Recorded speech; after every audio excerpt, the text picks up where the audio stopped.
எல்லாருக்கும் வணக்கம். நான் உங்கள் ஜேகே. தங்கத்தோட மதிப்பு உலகளாவிய அளவில் ஒரு மிகப்பெரிய சரிவை சந்தித்து வந்துக்கிட்டு இருக்கு. 2026 ஜனவரி மாதம் ஒரு அவுன்ஸ் தங்கம் அமெரிக்க டாலருக்கு 5600 இருந்துச்சு. இப்போ கிட்டத்தட்ட 29% சரிவை சந்திச்சு இன்னைக்கு ஒரு அவுன்ஸ் தங்கம் அமெரிக்க டாலருக்கு 3960 இருக்குது. அதாவது 4000 அந்த யூஎஸ்டி அமெரிக்க டாலருங்கிற ரேஞ்சை இறங்கியிருக்கு. இது கிட்டத்தட்ட ஒரு 7 மாதங்களுக்கு அப்புறம் நடந்த ஒரு மிகப்பெரிய மாற்றமாகும். 2025ஆம் ஆண்டு நவம்பர் மாதம் தங்கம் இந்த அளவுக்கு இறங்கி இருந்துச்சு. மேலும் இப்போ அதே அளவுக்கு தங்கம் ஒரு இறக்கத்தை சந்திக்குது. இது கிட்டத்தட்ட 29% சரிவாகும். தங்கம் மட்டும்தான் இவ்வளோ பெரிய சரிவை சந்திச்சா அப்படின்னா தங்கம் மட்டும் இல்லை, கமாடிட்டியால் இருக்கிற மற்ற அந்த வெள்ளியாக இருக்கட்டும், பிளாட்டினமாக இருக்கட்டும், இதுவும் ஒரு சரிவை தான் சந்தித்து வந்துக்கிட்டு இருக்கு.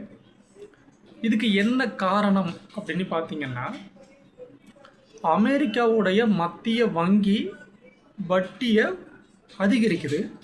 அது மட்டும் இல்லாமல் அந்த ஈரான் அமெரிக்கா இடையிலான ஒரு ஒப்பந்தத்தில் ஒரு முழுமையான கிளாரிட்டி கிடச்சிருக்கு. ஸோ இனி வரும் காலங்களில் அந்த ஹோர்முஸ் நீரிணை, அந்த ஜலசந்தி, அந்த கப்பல் கடக்கிறதுலையாக இருக்கட்டும், பிரச்சனைகள் வராது அப்படின்னு முதலீட்டாளர்கள் முழுமையாக நம்புகிறாங்க. அதே போல் அமெரிக்க டாலரை அதோட மதிப்பை கூட்டும் விதமாக அமெரிக்கா மேலும் சில நடவடிக்கைகளை மறைமுகமாகவும் செஞ்சுக்கிட்டு இருக்கு.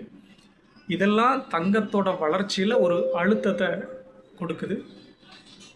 தங்கம் எல்லாரும் நினைக்கிற மாதிரி நிச்சயமாக அது பணவீக்கத்துக்கு எதிரான ஒரு சிறந்த பாதுகாப்பு, அதில் எந்த மாற்றமும் இல்லை. ஆனால் அந்த அமெரிக்க டாலருடைய ஒப்பிடும்போது, அதோட வளர்ச்சியோட ஒப்பிடும்போது தங்கம் சில அழுத்தத்தை சந்திக்குது. அதே நேரம் அது ஒரு முழுமையாக ஒரு மிகப்பெரிய அளவில் ஒரு வளர்ச்சி இல்லைனாலும் அது ஒரு வளர்ச்சி உள்ள சொத்து தான், அதில் மாற்றுக்கிறது இல்லை. இந்த தங்கம் இனி வரும் காலங்களில் குறையுமா அப்படின்னா நிச்சயம் 4000 யூஎஸ்டியில் இருக்கிறதுனால அது ஹைப் ஆகிறது கொஞ்சம் கஷ்டம்தான். ஸோ தங்கம் இதே விலையில் சஸ்டைன் ஆகும். இந்தியாவை பொறுத்த மட்டும் மற்ற நாடுகளுடைய கம்பேர் பண்ணும்போது இந்தியாவில் கொஞ்சம் தங்க விலை அதிகம்தான். ஏன்னா நம்மகிட்ட பயன்பாடு அதிகம் இருக்குது. ஸோ இங்கே உள்ள வியாபாரிகள் அந்த சர்வதேச விலையை கம்பேர் பண்ணும்போது இங்கே கொஞ்சம் ஒரு 20% வரை தங்க விலை இந்தியாவில் அதிகமாக தான் இருக்குது. மீண்டும் ஒரு தகவலோடு நான் உங்களை சந்திக்கிறேன். நன்றி, வணக்கம்.